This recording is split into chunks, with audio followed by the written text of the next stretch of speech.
Students, as you know, we were reading on equality. In the previous video, I told you about a story of Om Prakash Balmiki. He was a Dalit writer and he written his autobiography Zuthan.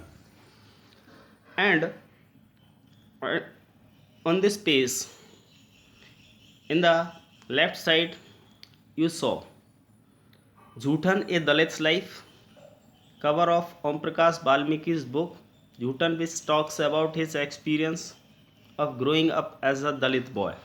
तो ये कहानी है एक दलित लड़के की जिसने अपने प्रारंभिक जीवन में जो भेदभाव, जो समानता, जो फेस की अपनी लाइफ में, उसके बारे में उन्होंने अपनी एक आत्मकथा लिखी जिसका नाम झूठन था। Now we will discuss the second story is based on an incident that took place in one of India's largest cities and is common practice in more parts of the country. It is a story about Mr. and Mrs. Ansari who were looking to rent an apartment in the city. They had the money and so paying the rent was no problem. They went to a property dealer for help to find a place. The dealer informed them that he knew about quite a few apartments that were available for rent. They visited the first apartment and the Ansaris liked it very much and decided to take it. However, when the landlady found out their names, she made an excuse about how she could not rent the house to someone who ate meat because the building did not have any non-vegetarian residents. Both the Ansaris and the property dealer were surprised to hear this because they could smell fish being cooked in the neighbor's house. The same excuse was repeated in the second and the third apartments. Finally, the property dealer told them that they might want to change their names and call themselves Mr. and Mrs. Kumar. The Ansaris were reluctant to do this and decided to look some more.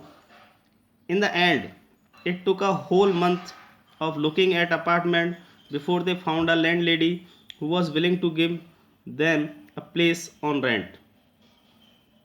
दूसरी जो कहानी है वो एक ऐसी घटना पर आधारित है जो कि आज हम भारत के बड़े शहरों में कॉमन रूप से देखते हैं और देश के अनेक हिस्सों में भी। ये कहानी है मिस्टर और मिसेज अंसारी के, जो कि किराए पर एक अपार्टमेंट देख रहे हैं शहर में। तो उन्होंने क्या किया, उनके पास पैसे हैं और वो किराया भी पे कर सकते हैं, कोई समस्या नहीं है। तो वे क्या है, एक प्रॉपर्टी डीलर के पास गए और उन्होंने उनसे एक स्थान के बारे में सहायता मांगी कि हमें एक अपार्टमेंट दिलवा दो। तो डीलर ने उनको इन्फॉर्म किया कि वो उन्हें जानता था और उन्हें वो कुछ अपार्टमेंट दिखा सकता है जो कि किराए पर उपलब्ध हैं। तो उन्होंने जो है पहले अपार्टमेंट में जब विज़िट किया तो अंसारी इसको वो काफ़ी पसंद आया और उन्होंने उसे लेने का निश्चय किया। लेकिन जैसे ही उन्होंने उनकी मकान मालिक जो थी उससे जब उन्होंने उनका नाम पूछा तो उन्होंने, क्योंकि मकान मालिकिन जो थी उसने जब उनसे उनका नाम पूछा तो उन्होंने उनसे क्षमा मांगी और कहा कि हम आपको अपना मकान किराए पर नहीं दे सकते क्योंकि आप मांस खाते होंगे, है ना, और बिल्डिंग में किसी को मांस खाना जो है अलाउ नहीं है, सभी यहाँ पर नॉन वेजिटेरियंस हैं। तो दोनों ही जो अंसारी थे, मिस्टर और मिसेज अंसारी, तो उन्होंने प्रॉपर्टी डीलर तीनों ही काफ़ी सरप्राइज हुए जब उन्होंने ये सुना, क्योंकि उनके पड़ोस में ही जो घर था, उस मकान मालिकिन के जो पड़ोस में जो घर था वहाँ से जो है मछली पकने की जो है स्मेल आ रही थी। सेम एक्सक्यूज़ जो है वो दूसरे और तीसरे जब अपार्टमेंट में गए उन्होंने भी यही एक्सक्यूज़ दिया, यही बहाना बनाया। फाइनली जो प्रॉपर्टी डीलर था उसने उनसे कहा कि आप अपना नाम बदल लीजिए, है ना, अपना नाम चेंज कर दीजिए और अपना नाम मिस्टर एंड मिसेस कुमार करो। तो अंसारीज़ ने जो है वो नाम नहीं बदला, उन्होंने इससे किया चलो और भी कुछ देखते हैं, ठीक है। तो अंत में क्या हुआ कि पूरे महीने जब उन्होंने अपार्टमेंट्स को देखा, ढूंढते रहे किराए पर मकान के लिए, तो उनको मकान नहीं मिला।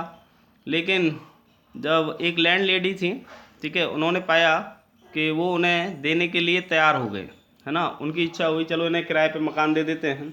ये केवल एक क्षेत्र की समस्या नहीं है, ये पूरे देश की समस्या है। अब प्रश्न ये होता है कि उनको मकान क्यों नहीं मिल रहा था, क्योंकि वो मुस्लिम थे।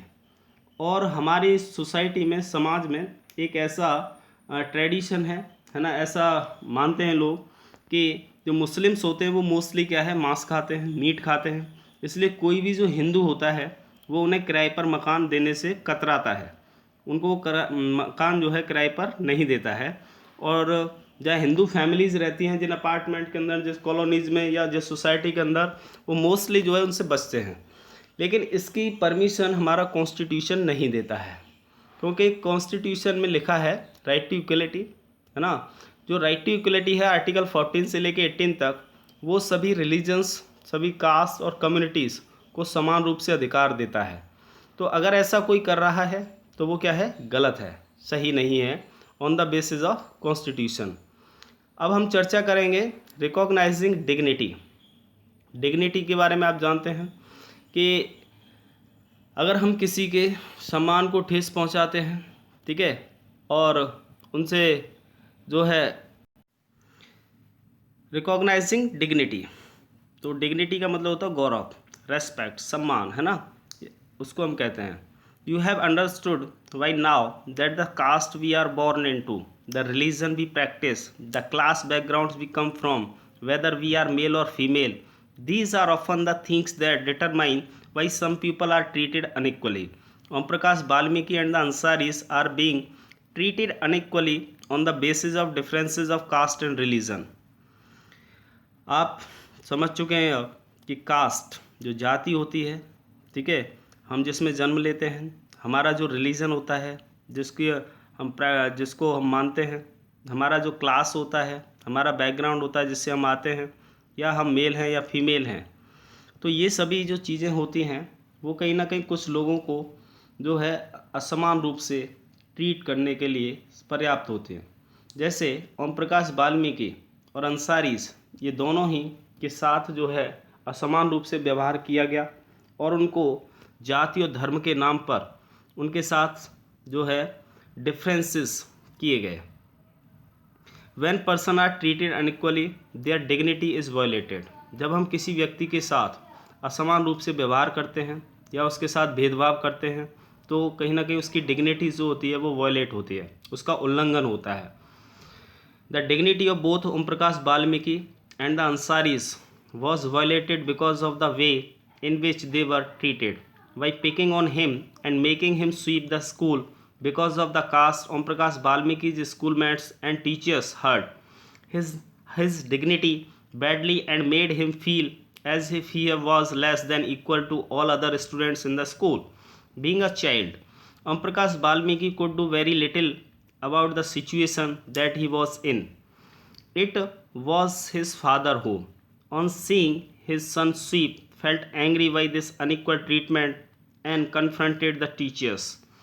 The Ansari's dignity was also hurt when person refused to lease their apartment to them. However, when the property dealer suggested that they change their names, it was their dignity or self-respect that made them refuse this suggestion. जब हम किसी व्यक्ति के साथ असमान रूप से व्यवहार करते हैं तो उसका कहीं ना कहीं जो सेल्फ रेस्पेक्ट होता है, उसकी जो डिग्निटी होती है वो वायलेट होती है। हमने दो व्यक्तियों के बारे में चर्चा की, ओम प्रकाश वाल्मीकि जो एक दलित फैमिली से बिलोंग करते थे, दूसरा हमने अंसारीज की चर्चा की जो मुस्लिम से। तो ये दोनों ही इनके साथ जो है वायलेशन हुआ, और क्योंकि इनको इस तरीके से जो ट्रीट किया गया है ना, जैसे जो ओम प्रकाश वाल्मीकि थे वो स्कूल की सफाई करते थे, क्योंकि वो जिस कास्ट से बिलोंग करते थे वो लोअर कास्ट थी। ओम प्रकाश वाल्मीकि के जो स्कूलमेट्स थे, जो सहपाठी थे, जो टीचर्स थे, उन्होंने उनकी डिग्निटी को हर्ट किया, उनके साथ बुरा व्यवहार किया और उन्हें जो है ये महसूस कराया कि वो एक लोअर कास्ट फैमिली से बिलोंग करते हैं और उनके साथ जो है अनइक्वल ट्रीटमेंट किया गया। बीइंग अ चाइल्ड, क्योंकि वो एक बच्चा था, अगर हम किसी बच्चे के साथ इस प्रकार का व्यवहार कर रहे हैं तो हम उसको हर्ट करते हैं। ओम प्रकाश वाल्मीकि जो कि काफ़ी छोटे थे और उन्होंने उस सिचुएशंस को, उन स्थितियों को बारे में सीखा और उनसे जाना। और उनके फादर जब स्कूल आए, उन्होंने देखा कि उनका बेटा जो है वो सफाई कर रहा है, तो वो काफ़ी गुस्से में हुए। उन्होंने देखा कि उनके साथ एक असमान रूप से व्यवहार किया जा रहा है और उन्होंने टीचर्स के साथ भी उन्होंने काफ़ी जो है बहस भी की और वो वहाँ से उस बच्चे को ले गए थे, जैसा हम पहले कहानी में पढ़ चुके हैं। तो अंसारीज़ की जो डिग्निटी थी वो भी हर्ट हुई। जब वो अपार्टमेंट देख रहे थे तो उन्हें किसी भी व्यक्ति ने जो है किराए पर अपना अपार्टमेंट नहीं दिया था। इसलिए जब प्रॉपर्टी डीलर ने उसको सजेस्ट किया कि वो अपना नाम बदल लें, तो उनकी डिग्निटी और जो सेल्फ रेस्पेक्ट था वो दोनों ही वहाँ पर हर्ट हुए और उन्हें जो है अपार्टमेंट देने से जो है लोगों ने इनकार कर दिया था। Om Prakash and the Ansaris do not deserve to be treated like this. They deserve the same respect and dignity as anyone else. जैसा आप जानते हैं, चाहे वो ओम प्रकाश वाल्मीकि हों, चाहे वो अंसारीज हों, है ना, वो इस प्रकार का जो ट्रीटमेंट जिनके साथ किया गया वो ये डिज़र्व नहीं करते थे, है ना। और वो डिज़र्व क्या करते हैं, वो समान रूप से सम्मान डिज़र्व करते हैं, डिग्निटी डिज़र्व करते हैं, जो सभी के लिए इक्वल है। अब हम जो चर्चा करेंगे वो हम चर्चा करेंगे इक्वलिटी इन इंडियन डेमोक्रेसी, भारतीय लोकतंत्र में समानता। आपने एक फिल्म देखी होगी, ये उस फिल्म के कुछ दृश्य हैं यहाँ पर। और ये फिल्म आई थी 1975 में, जिसका नाम था दीवार। दीवार, अमिताभ बच्चन इसके स्टार कास्ट में अगर आप देखें, अमिताभ बच्चन और शशि कपूर थे। तो अमिताभ बच्चन जब छोटा होता है तो छोटी एज में वो क्या है, बूट पॉलिश करता है ना। तो उस फिल्म के यहाँ पर कुछ दृश्य हैं। A boy who works as a shoe shine refuses to pick up a coin thrown at him. He feels that there is dignity in the work that he does and insists that his fee be given respectfully. जब वो अमिताभ बच्चन छोटा होता है तो वो क्या boot polish करता है। तो बूट पॉलिश करता है तो दो लोग आते हैं, तो अमीर लोग होते हैं, गाड़ी से उतरते हैं, वो आकर के उसके सामने जूता रख देते हैं, वो पॉलिश कर देता है। एक उनमें से क्या करता है, एक कोइन लेता है, जेब से कोइन निकालता है और उसको ऐसे फेंक के देता है। तुरंत वो खड़ा हो जाता है। वो कहता है कि आप ये रुपया मुझे उठा करके दो, मेरे हाथ में दो। तो दूसरा होता है वो ये उससे कहता है कि नहीं, इसको दे दो। ठीक है, आप इस फिल्म के शुरुआती दृश्य देखेंगे तो इसमें कहीं ना कहीं डिग्निटी को शो किया गया है कि चाहे कोई गरीब से गरीब व्यक्ति हो, उसका भी स्वयं का एक सेल्फ रेस्पेक्ट होता है, उसकी एक डिग्निटी होती है। हमें उसका कभी भी असम्मान नहीं करना चाहिए, कभी भी उससे एक असमान रूप से व्यवहार नहीं करना चाहिए। Now we will talk about the equality in Indian democracy, भारतीय लोकतंत्र में समानता। The Indian Constitution recognizes every person as equal. This means that every individual in the country, including male and female persons from all castes, religion, tribes, educational and economic backgrounds, are recognized as equal. This is not to say that inequality ceases to exist. It does not, but at least in democratic India, the principle of the equality of all persons is recognized.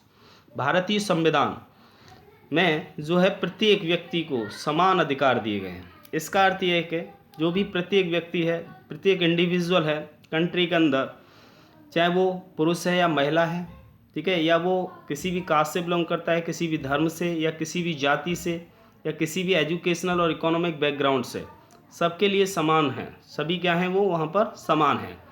इसका अर्थ ये नहीं कह सकते कि यहाँ पर inequality जो है वो सीज़ कर ली गई है या वो एग्जिस्ट नहीं करती है या फिर नहीं है, लेकिन एटलीस्ट जो एक लोकतांत्रिक भारत है वहाँ एक समानता का सिद्धांत है सभी व्यक्तियों के लिए, और ये भारतीय जो संविधान है वो रिकॉग्नाइज करता है। While earlier you know you are saying the figure of parliament, the parliament is the cornerstone of our democracy and we are represented in it through our elected representatives. ये पार्लियामेंट है जहाँ पर हमारे द्वारा चुने हुए जो प्रतिनिधि होते हैं वो हमारे लिए कानूनों का निर्माण करते हैं, और पार्लियामेंट कहाँ पर है, दिल्ली में है। No law exist to protected people from discrimination and ill treatment, now there are several that work to see that people are treated with dignity and as equals. तो जो भी लोग जो कि कानून के अंतर्गत एग्जिस्ट नहीं करते हैं, ठीक है, और उनके साथ भेदभाव होता है या गलत तरीके से उनको ट्रीट किया जाता है, तो वो अनेक तरीके से जो भी लोग हैं जो जिनके सेल्फ रेस्पेक्ट को ठेस पहुंचती है या उनके साथ इस तरीके का व्यवहार किया जाता है, तो वो सभी जो है समान हैं। और हमारे सोसाइटी में एक आम बात होती है कि जो हमारे यहाँ लोअर कास्ट पीपल्स होते हैं या ऐसे जाति के आधार पर या धर्म के आधार पर लोगों के साथ जो है डिस्क्रिमिनेशन होता है, इल ट्रीटमेंट भी किया जाता है।